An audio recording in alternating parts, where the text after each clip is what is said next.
Salam dostlar. Бүгін біз сіздер менен жыттуу зире боюнча сөз кылабыз. Жыттуу зире Кыргызстандын тоолуу, адырлуу жерлеринде кездешет. Жыттуу зире өсүмдүгү түз бутактап өскөн жатыр гүлдүү өсүмдүк. Май, июнь айында гүлдөп, июль айында бышат. Жыттуу зире эгилме жана жапайы болуп бөлүнөт. Жыттуу зире витаминге бай болгондуктан жаныбарлар тамырын, сабагын, уругун издеп жүрүп жашайт.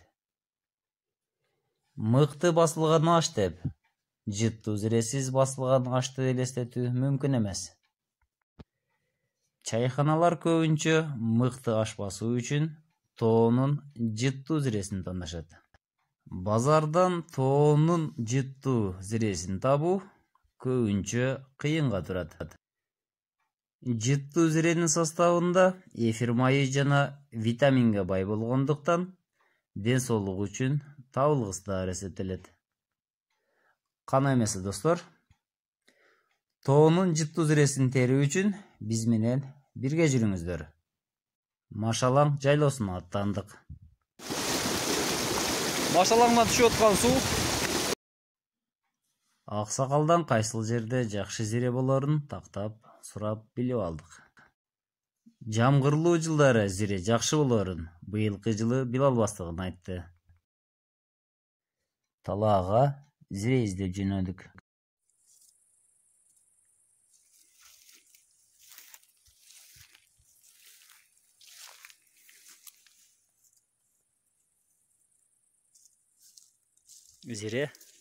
Зиренин башын терип атабыз. Пышкан мал бүгүн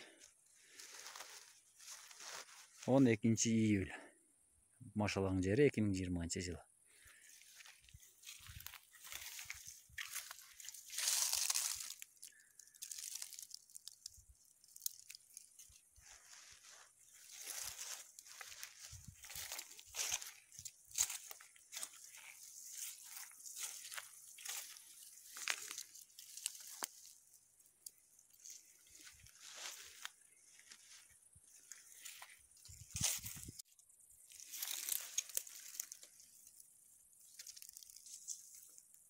Зире терип атабыз.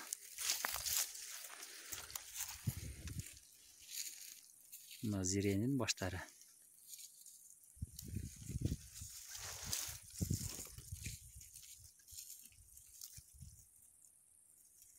Мынакей зире.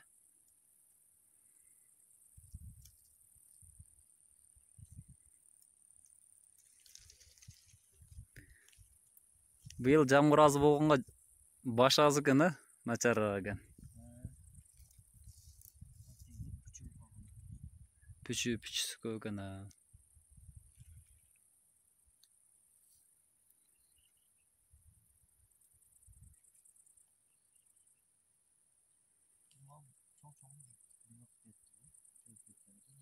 Терип кетишпи? Кечеги терип келген зирени күнгө кургатып алдык.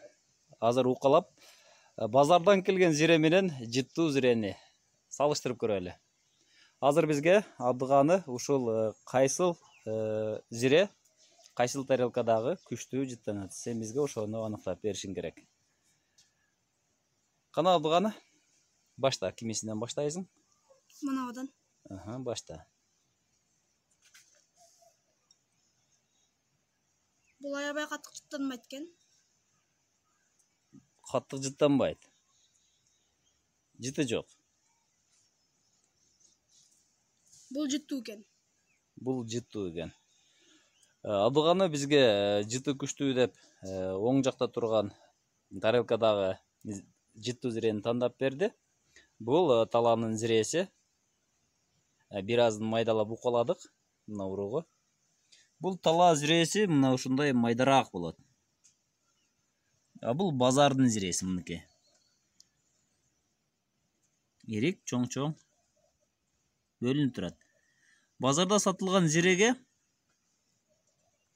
канчага аралаштырат билбейм, мына ушул зиреден аралаштырып базарда сатылган зире мына ушул. аралаштырып беришет. Балким 10 килограммга 1 килограмм аралаштырат болуш керек. Эгер ашка сала турган болсоңуз, мындан 1 эле чымчым салсаңыз жетиштүү болот. Эгер ашча салсаңыз, уже өтө ашча болуп кетет. Булдан канча салсаңыз дагы билбейм. Анчалык жакшы чыкпайт деп ойлойм. Мына достор, муну сактоо жолу идишке, туз салган идишке, же болбосо ушундай идишке, курук идишке салып коюп, жыл бою сактап иштетсеңиз болот. Балким 5-10 жылга чейин жетиши дагы мүмкүн. Жакшы сакталат, таза кургатып, идишке салып алсаңыз болот. Мына ушуну укалайбыз эми.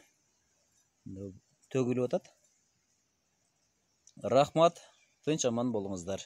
Оорубаңыздар. Биздин YouTube каналга катталып, лайк басканды унутпаңыз.